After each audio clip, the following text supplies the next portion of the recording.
All right, we've got an exciting day today. We decided for DTLT today that we would try our first mobile broadcast.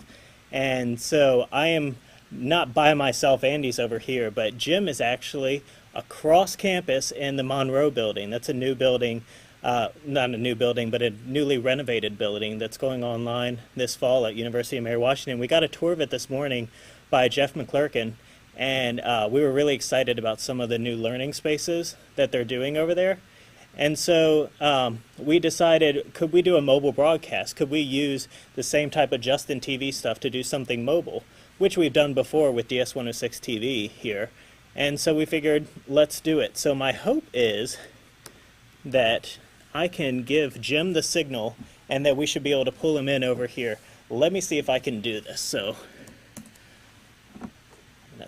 see if he's watching here, and hopefully my phone didn't die. That was another problem with that thing, was my cell phone. Let's see if we can pull him in, and hopefully I think he's going here.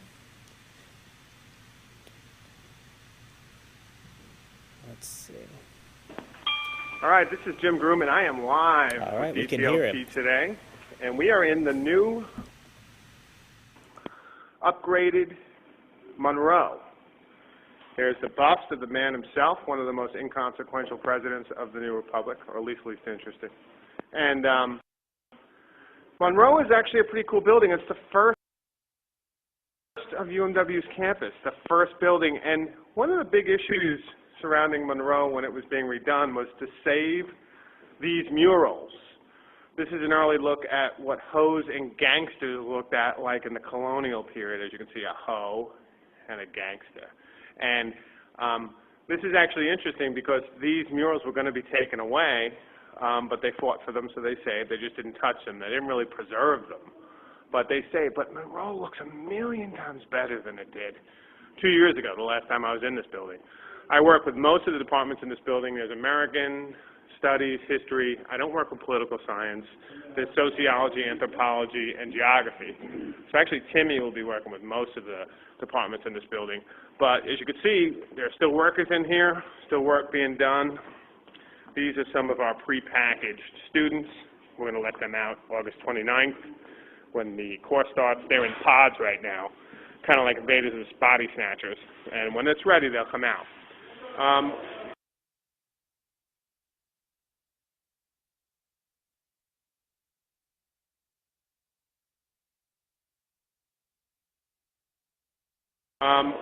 Once again, the murals, there's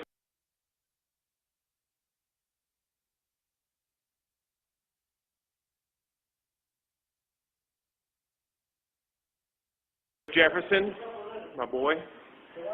I actually do dig Jefferson. And over here, they actually have, you can see the classrooms, right? I'm going to show you some classrooms. But here's the classrooms, there's the front of Monroe. But another mural, and this one I kind of like, is one of my favorite places in the world, Monticello. That's where Dr. Garcia hangs out and plays her cello at Monticello. So that's actually how we're preserving the more students in pods. See, it says use knife on the students. Okay. Anyway, so let's go look at one of the new kind of experimental rooms here in Monroe. It's classroom 211, and this is a classroom that was designed to some great degree by, let's see, can I turn on the lights? Designed by Jerry Slazak and Jeff McClurkin, who had always had this dream of having kind of like a collaboratory room. You notice here all the furniture and wheels and chairs are on wheels. The lights go on automatically.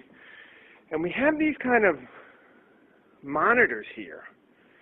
And you see through the monitors that we can actually, at any given point,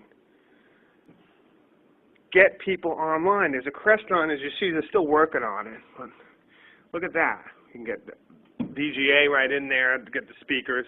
The idea is you do your talk, your discussion, da-da-da-da-da, but then students break out at one of the 4 sites and the computer, the projector, and screen being a fourth. Excuse me. And they break out and they work, and then they can present to the rest of the class. So this is one of those classrooms where I'd really love. Jeff McClurkin's teaching a class called The Information Age in this classroom, which should be interesting because that's really a project-oriented class as we see it. I really love to teach DS-106 in here because we have these kind of quick, projects where it's like, hey, come up with an audio story, you got a half an hour, go. Be awesome to have students in here working together, collaborating, and then showing off their stories, video, audio, whatever it is, visual design on each of these, right? So this year we might do DS-106 as a kind of choose as you take it, online, hybrid, in class, and try and get this classroom because it looks like DS-106 is going to be live in fall. So that should be interesting. So this is one classroom. It's pretty cool. Now, what do you think about these? Let's check this out. More murals. So one of the things here's another classroom, kind of traditional, but it's got these like Star Trek-y chairs, right? Like so, at any given point, you can turn around and be like, "Hey, what's up, man?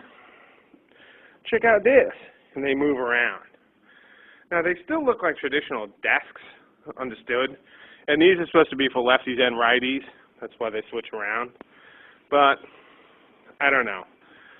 This kind of look like Patrick chairs from SpongeBob, right? I just don't. We'll see how they work out. Steve Hanna was saying, who's the chair of the geography department, he could see students just being like this the whole time.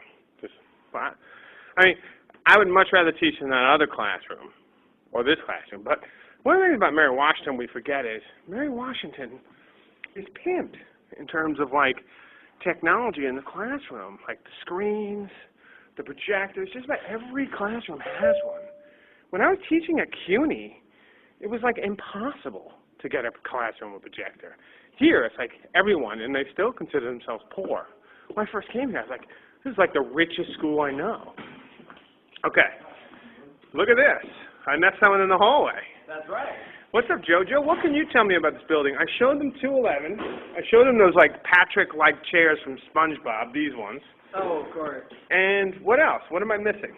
What are you missing? How about the digital Media lab? Let's go. All right. And how's the tour going so far, Jim Groom? I think it's going really well. Very nice. I'm feeling very confident. You got this? Yeah, this is our first remote broadcast. I feel like Rowan Peter. Also, This is Rowan Peter with the field report from Australia. This is our rockin' seminar. Yes. This is gonna be Tell us anything about these tables? Oh, these are These look actually, unique. The original seminar tables that we've had in the room for years and years. We actually got these babies pre-finished. And unfortunately, the viewers out there can't feel these tables. These are great tables. Feel these tables, Jim Groom. Okay, I'm going to get the hand on the table. And Woohoo! Woo!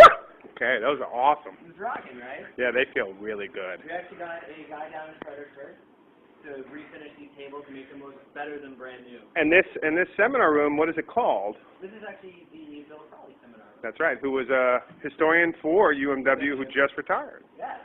All right. Congratulations, Bill Crowley, on your retirement. Congratulations. And on having a kind of room named after you. I hope there's like a Jim Groom seminar room when I leave. A seminar room isn't enough for you, though. Like the Jim Groom Center.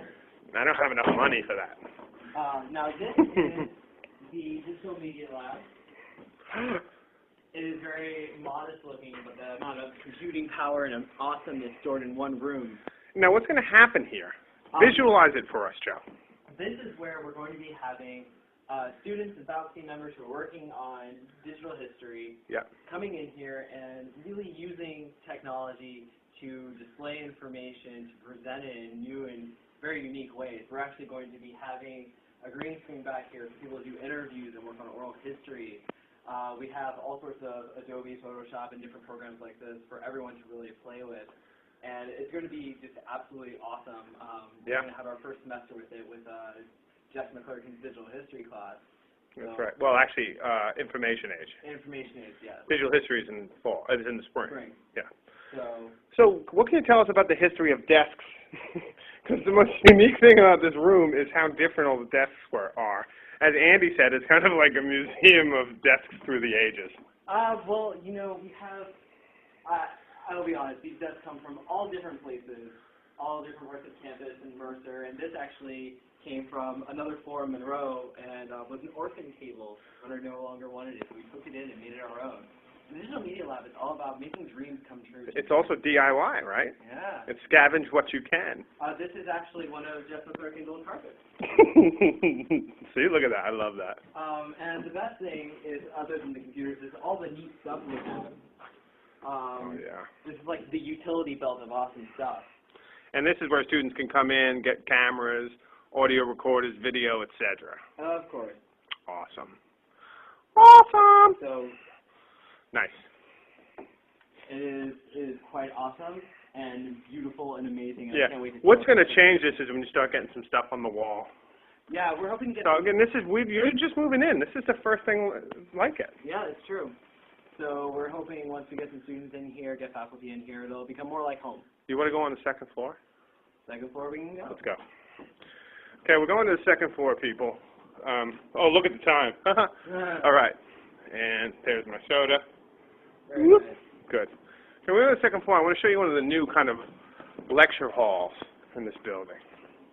So we're the first floor of Monroe right now. There's the basement below us. And the second, there's also the attic, which is cool. Maybe we should look at that at some other time. But the second floor, what does it have, Joe? The second floor is geography as well as political science. Yes. And what's unique about the second floor? The second floor has actually a really great lecture hall. Let's take a look at that. You know, and not just that, but the cartography lab in here is shaping up quite nicely. It's beautiful. I loved it when I saw it today. And as you can see, each floor sort of has its own feel. So here's this is the second floor, the third floor, this is the third floor lecture hall. Huh. We have our crazy...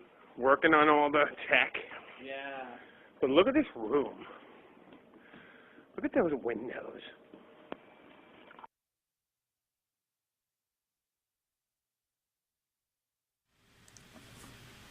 All right, I'm not sure if my battery died on him there. It may be. I told him to wrap it up, and he wasn't wrapping it up. I'll keep that open for just a few seconds longer and see if we can get the lecture hall back, but it may be that the phone died. But that was a quick look at the Monroe Hall. That's one of the buildings that we've been renovating here at University of Mary Washington. It's coming back online this fall. Has some unique areas, some unique spaces that are working in there. It's got a really beautiful lecture hall, and we may try to do this again and show you some other areas there. But anyway, this is DTLT today. We should probably wrap it up for now just to keep these things nice and short. But we'll be giving you sneak peeks of other areas around campus now that we got the mobile thing working out. So definitely check back. Thanks for tuning in.